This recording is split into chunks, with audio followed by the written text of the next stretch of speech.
decided to stand and do this one. All right, let's kind of de-crookedize this thing for a second here. All right, so I picked out Netflix and I chose Choose or Die. Uh, Actually, you know what? I'm gonna sit down. Actually, I want to sit down. All right, so I picked Choose or Die. It's something I've been wanting to check out for a while, and I was thoroughly disappointed. I couldn't hold my attention, honestly. I had to keep on. What's going on? What's going on? Because I kept looking away. I kept going in the other room. I kept looking at my phone. It couldn't hold my attention. Once I finally was able to kind of pay some attention, uh, this movie is about a game from the 80s that's on those little cassette tapes because they had games back then called Cursor. And it basically, when you play it, it curses you and you have to make decisions. And this could have been done so much better. Like Sinister Cinema, I was watching his review before I did this, and he was talking about Blumhouse did it. And honestly, this sounds like something tailored for Blumhouse. Like you could have made it PG-13 because it would have been if it was Blumhouse. And this was rated R. It really didn't need to be. He said that. I'm agreeing. Wasn't much gore in this. There was a couple fucks here and there, but it wasn't. This really didn't need to be rated R. Blumhouse could have taken this and done a better job with it. This is one of those gimmick horror things like Countdown, or Blumhouse's Truth or Dare. And honestly, as much as I hate on the ending of Blumhouse's Truth or Dare, it was the better movie. Honestly, this movie was nothing really. I was bored. I wasn't invested in any of it. There's this, because there was a certain point when I started watching, like, okay, I think I get what's going on. This guy starts with Eddie Marzan, and he's playing this game. He's like stuck in the 80s. His mindset, his whole thing is he wants to be back in the 80s again because he's, you know, better times, I guess. Well, now he's playing this game and it's cursed, and it goes after his son cutting his tongue out because he makes the choice. And I was like, okay, that's interesting. And the movie starts, and then we get to this. Oh, this girl this teenage girl or young adult girl, she has to work at this place because her mom's a drug addict because her brother died drowning in a pool. Even though when she makes uh, she tells the story to her friend Isaac, it really doesn't make much sense. Like it drowned, but what about the lifeguards and stuff? Like her brother drowned when she was looking the other way, but like there should have been lifeguards or other people. Tell me no one saw him drowning, did anything. I don't know. It's very forced. They also have a very forced human villain, even though you don't really need a human villain. And I hate it when movies like this, they're like, okay, we have this supernatural force. Let's put in a human antagonist. We don't need it. There's a drug dealer guy, and he keeps coming back saying, oh, I'm going to keep giving your mom drugs. He's the one that provides her with the drugs. And basically, oh, I'm going to run her life. I'm going to run your life. And you're going to do it my way.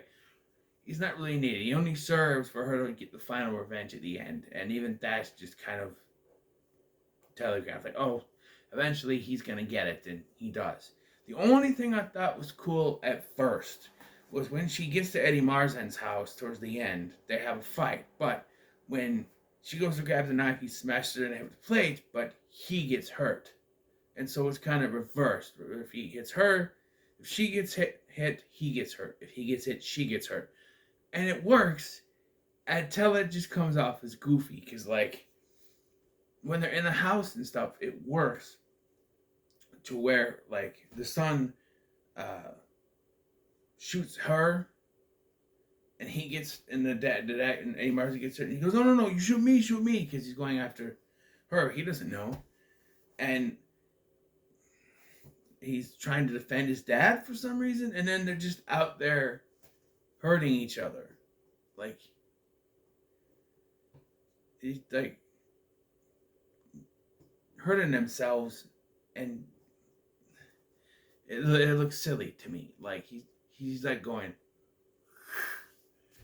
like when she went in and she did it very slowly, it was kind of cool. But then he's other, and then it caused her to fall with the statue thing into the water, and now she's stuck down there, and so he drowns because of it. So that was this kind of stupid move. And yeah, it just, there's a lot of effects in this because this was like 80s dial-up stuff, a lot of which, you know, like the beginning, she's at this diner and she's playing the game, and there's a waitress. The waitress gives her more coffee, but then the waitress starts dropping these cups, these glasses, whatever, and she's like, keep breaking. Like, do you want a break?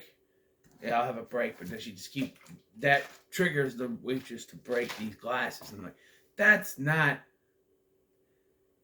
that's like Wishmaster, saying that the lady wants the files to go up in flames and he sets her on fire, and that's not the wish, you know?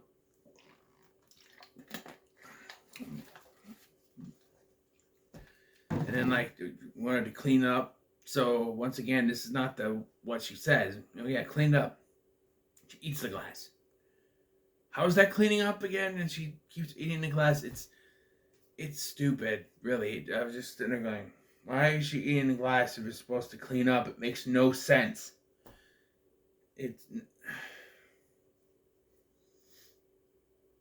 Yes, it's very graphic and hard. It's very hard to watch eating glasses. Like, but why is she doing it? It has nothing to do with cleaning up. The whole thing just makes no sense. All the other stuff makes sense. But, like, they try to cheat to get to the prize. Man, no cheaters. So when she goes to help a waitress, though, the boss just jumps up out of his sleep going, making that dial-up sound. I was like, what the? And then later, when her friend Isaac gets punished, she's like, and is forced to choose. Like, okay. And then he's killed, even though she makes a different choice. I don't know. This movie just didn't do it for me, and it ends implying the building she worked in was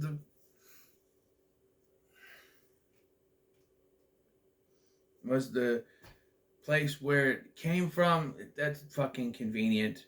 And then, like, oh, who is going to pay now? Only those who deserve it. So basically, this computer company thing has just recruited her, but only people who deserve it. But how long before she gets corrupted, I don't know. Honestly, this movie's not worth your time. I'll say that. It's not worth your time. It's the first big dud I came across. Even, like, Batman the Killing Joke wasn't as mind-numbingly stupid as this. For all the frustrations in that movie, it wasn't as stupid as this, honestly. We're going to move on to the next one. I'm going to try to get this one done before I go to bed tonight, because I want to have an even 10 for the weekend. So we'll see. It is 2 of them. Redo. Pulled out 2. We're going to do a redo. It's not a mulligan. I still have 2 mulligans. It wasn't a mulligan. I didn't look at it. When I cancel, I look at it. I just pulled out 2. So, alright. So here it is. We have action movie. Ooh. This is actually one I don't have any. Like, I haven't thought of this one. Horror was the same thing, but I'll try to find something. Well then, what are your thoughts on Choose or Die? I almost forgot the fucking name. I must well make sure to like, share, and subscribe. Thank you for watching. I've been Scotty. I'll see you in the next one.